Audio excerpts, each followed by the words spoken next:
विश्वविख्यात केदारनाथ धाम की यात्रा शुरू होने में कम ही समय शेष बचा हुआ है।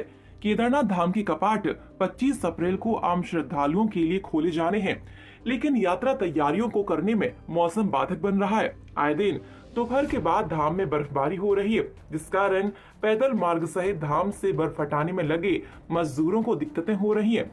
पैदल मार्ग से बर्फ हटाते ही धाम में आवश्यक सामग्री पहुंचाई जानी है, लेकिन फिलहाल मौसम की बेरुखी के चलते यात्रा तैयारियों को करने में दिक्कतें हो रही हैं। केदारनाथ धाम के नीचे पैदल मार्ग पर 3 से 4 स्थानों पर 10 फीट से ज्यादा तक के ग्लेशियर बने हुए हैं।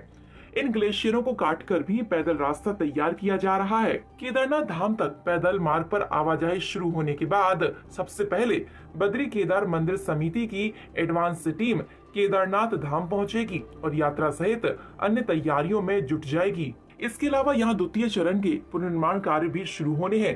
प्रशासन के साथ ही पुलिस का भी केदारनाथ यात्रा में महत्वपूर्ण योगदान होता है। केदारनाथ धाम में यात्रियों को दर्शन कराना, यात्रियों को लाइन में लगाना, इसके अलावा पार्किंग और यात्रियों की सुरक्षा का जिम्मा पुलिस के भरोसे ही होता है और ऐसे में पुलिस की ओर से भी केदारनाथ यात्रा तैयारियां तेज हो गई हैं।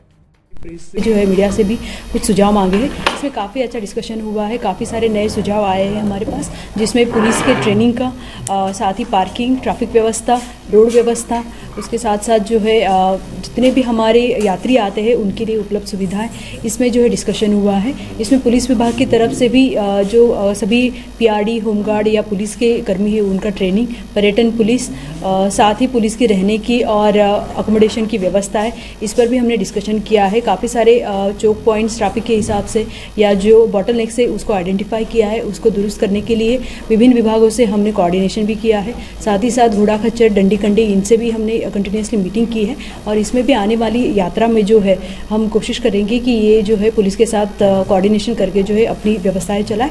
इसके साथ ही जो पार्किंग की व्यवस्था है, इसके लिए भी हमने कुछ पॉइंट्स जो है वो आइडेंटिफाई किए हैं, ताकि यात्रा रूट पे जो है अगर कभी मौसम ख़राब होता है या कोई आपदा की स्थिति बनती है तो इसमें हम यात्रियों को रुकाने के लिए व्यवस्था कर सकें।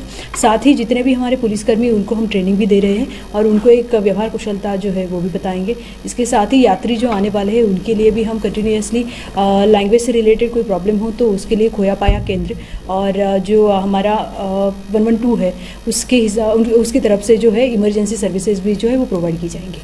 जो है हमारे एसडीआरएफ, डीडीआरएफ, साथ ही हमारी लोकल पुलिस, पीआरडी, होमगार्ड, उसके साथ हमारी पीएससी, एनडीआरएफ आदि फोर्स रहेगा और आईटीबीपी का भी फोर्स अवेलेबल रहेगा। बेलनी पुल के लिए मरम्मत के लिए हमने जिला प्रशासन से भी बात की है।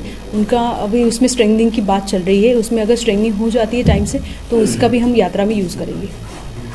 जो हमारे यहाँ पे अदर स्टेट से जो यात्री आते हैं, कई बार ये प्रॉब्लम आती है कि उनमें लैंग्वेजेस जो है वो बैरियर आ जाता है, तो काफ़ी समस्या उनको फेस करनी पड़ती है। इस बार हम ये कोशिश कर रहे हैं कि जितने भी हमारे पुलिसकर्मी हैं उनको उसमें ट्रेनिंग देके कम से कम वो उनकी प्रॉब्लम जो है वो सुन पाए, उनका फ़ोन नंबर, मोबाइल नंबर और वो जिस लोकेशन से आए हैं कम से कम वो इतना कम्युनिकेशन हमसे कर पाए, ताकि उनको हम अपने जो परिवार वाले हैं उनसे मिला सके या फिर अपने जो प्लेस है जिस जगह से वो आए वहाँ तक पहुँचा पाए। जितने भी आपराधिक गतिविधियाँ यहाँ पे होती है, जैसे शराब बेचना या फिर जुआ आदि समस्या है या फिर अदर कोई क्राइम होता है, तो इसमें भी पुलिस जो है शुरू से ही बहुत सख्ताई से काम करेगी। अगर कोई भी इसमें संलिप्त पाया जाता है तो उसकी विधिक कार्रवाई जो है वो की जाएगी।